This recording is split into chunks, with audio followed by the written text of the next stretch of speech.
We bought a hobby farm and have no idea what we are doing in our life chapter today. Giving our pony Elmo his very first bath എന്ന എപ്പിസോഡിലേക്ക് എല്ലാവർക്കും സ്വാഗതം. YouTube university പറയുന്നത് വെള്ളം ഒഴിച്ച് ആദ്യം desensitise ചെയ്യണമെന്നാണ്. അതാണ് ഞങ്ങളുടെ പ്രാക്ടിക്കൽസ് ചെയ്തുകൊണ്ടിരിക്കുന്നത്. ഇതിന് വേണ്ടിയിട്ടുള്ള സ്പെഷ്യൽ ഷാമ്പൂ കണ്ടീഷണറൊക്കെ മേടിച്ച് സെറ്റായിട്ടുണ്ട്.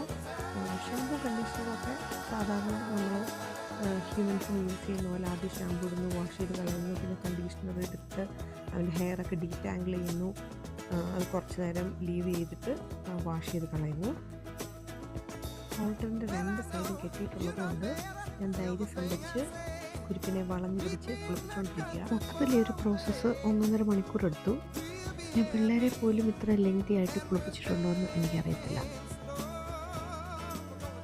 അത് കഴിഞ്ഞപ്പോൾ റോണിക്ക് ആവേശം കൂടി കാലിൻ്റെ അടിയൊക്കെ ക്ലീൻ ചെയ്യാനുള്ള തത്രപ്പാടിലാണ്. ഒരു സ്പെഷ്യൽ ടൂളൊക്കെ വെച്ച് കാലിൻ്റെ അടി ക്ലീൻ ചെയ്യാൻ തുടങ്ങി.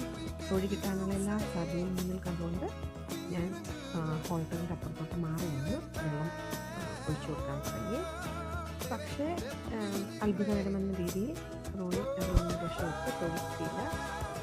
ബാക്കിലെ കൂപ്പ് ക്ലീൻ ചെയ്യാൻ തുടങ്ങിയപ്പോൾ ഞാൻ ഉറപ്പായിട്ട് വിചാരിച്ചു ഇപ്പം ശരിക്കും ഒരു തൊഴി കിട്ടുമെന്ന്. പക്ഷേ ആ ഒരു ചാൻസ് മിസ്സായി. 1.5 മണിക്കൂറത്തെ ഞങ്ങളുടെ ഈ അതിക്രമം കഴിഞ്ഞപ്പോൾ ആശാൻ ശരിക്കും ഷിവർ ചെയ്യാൻ തുടങ്ങി. അപ്പം ഞാൻ ഓടിപ്പോയൊരു ടവലൊക്കെ എടുത്തുകൊണ്ട് വന്ന് അവനെ ഒന്ന് ഡ്രൈ ചെയ്യാൻ തുടങ്ങി.